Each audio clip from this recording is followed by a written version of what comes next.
السلام علیکم۔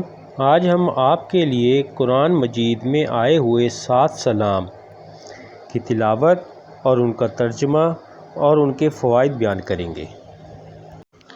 نمبر 1، سلام قولا من رب الرحیم۔ ترجمہ: پروردگار مہربان کی طرف سے سلام کہا جائے گا۔ نمبر 2، سلام علی نوح فی العالمین۔ ترجمہ: سلامتی ہے نوح علیہ السلام پر جہان میں۔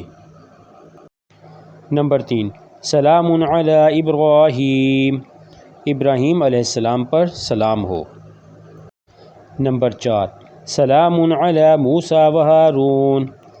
موسیٰ اور ہارون علیہ السلام پر سلام ہو۔ نمبر 5، سلام علی الیاسین۔ الیاسین علیہ السلام پر سلام ہو۔ نمبر 6، سلام علیکم طبتم فادخلوها خالدین۔ ترجمہ: تم پر سلام، تم بہت اچھے رہے، پس ہمیشہ کی جنت میں داخل ہو جاؤ۔ نمبر 7، سلام ہی حتی مطلع الفجر۔ ترجمہ: یہ رات طلوع صبح تک ایمان اور سلامتی ہے۔ 7 سلام پڑھنے کے فائدے۔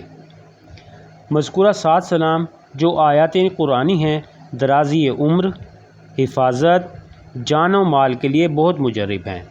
دن میں 1 بار، 2 بار، 3 بار یا ہر نماز کے بعد پڑھنا بہت افضل ہے۔ اگر آپ نے ہمارے چینل کو ابھی تک سبسکرائب نہیں کیا تو برائے مہربانی لائک کریں، شیئر کریں اور سبسکرائب بھی کریں تاکہ ہماری ہر نئی آنے والی ویڈیو آپ کو فوراً مل سکے۔ جزاک اللہ۔ دعاؤں کی درخواست۔